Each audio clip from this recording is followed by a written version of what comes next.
Hi, everybody. This is the start of a new series on this channel. It's going to be a series of essays, or what would have been previously known as a blog back in the day, but I'm going to go ahead and format it for YouTube. So, this series is called My So-Called Fat Life, and I'm going to be writing a lot about weight loss in general and the experiences I'm having along this journey. I actually found today that I needed to return to writing, which, to be fair, is not something that I expected at all. But here I am. I just want to give a bit of a shout out to Lisa King. Lisa, she did a video essay, or she did like an essay on her channel, and it did inspire me to start my own series here. So thank you so much, Lisa. She is mentioned in this essay, which I know she'll love. But let's go ahead and get started.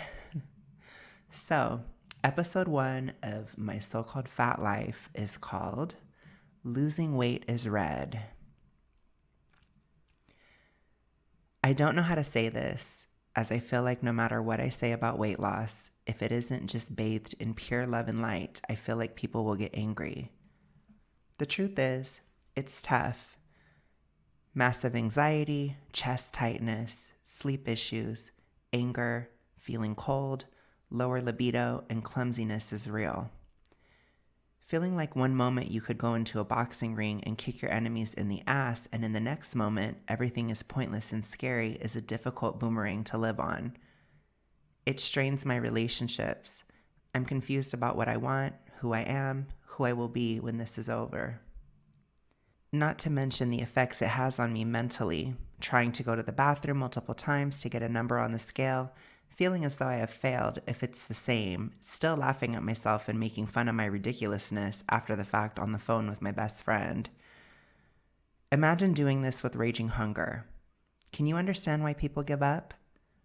On the protocol I'm doing, my hunger is greatly reduced.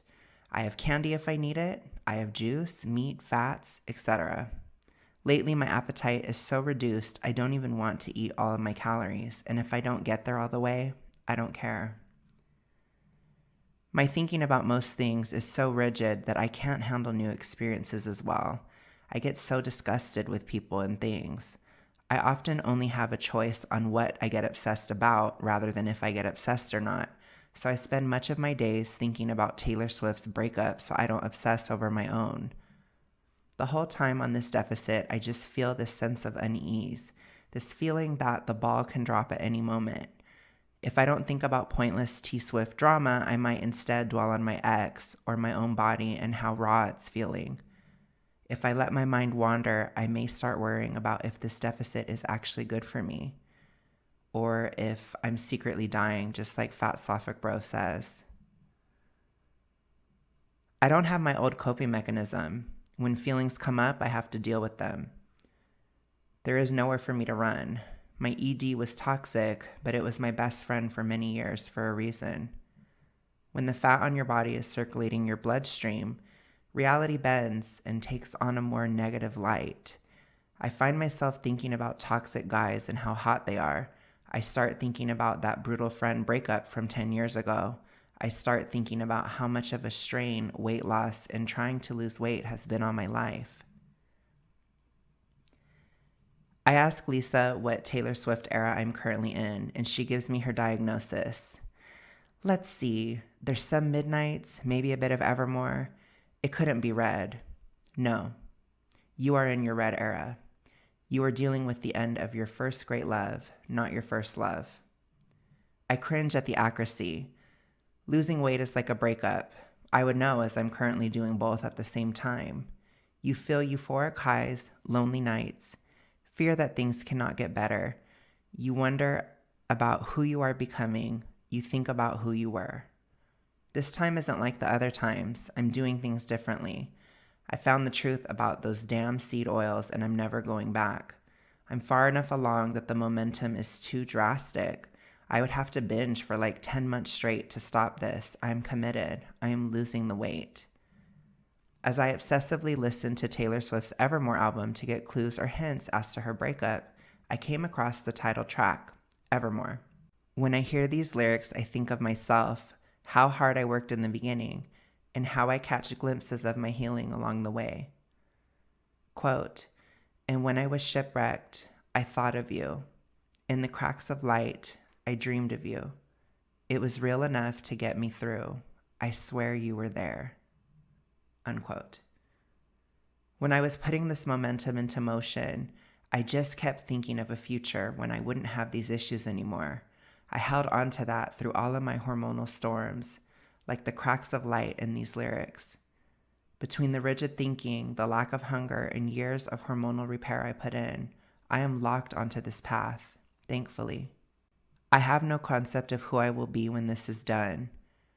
Every other time I've tried this, I hit the same wall, but this time there is so much momentum that will push me through. It's terrifying, exhilarating, exhausting, euphoric, and sad. I'll just channel all of this anxiety into knitting a red scarf for this fall, when I will fully embrace my basic bitch, pumpkin spice latte drinking, cheesy Swiftie red scarf wearing, heartbroken, and weight losing self. This is going to be going on for a minute. After all, me and the PUFA are never ever getting back together because I remember it all too well. Thank you guys so much for listening. This scarf that I'm showing you in this video, it's actually something I was doing back in 2021, right when I was first starting this hormonal journey. And I never finished it. I figured out as I cleared up through the hypo haze, I figured out that this was not the right shade of red for me. But I will be making a new scarf for myself for this fall. And I should probably do a video where I show you guys some of my work pretty soon. But as it's one of the things that helps me stay sane within this weight loss journey. Thank you guys so much for listening once again. Let me know what you thought. And I will be back very soon. Have a good rest of your day, night, whatever. See you later.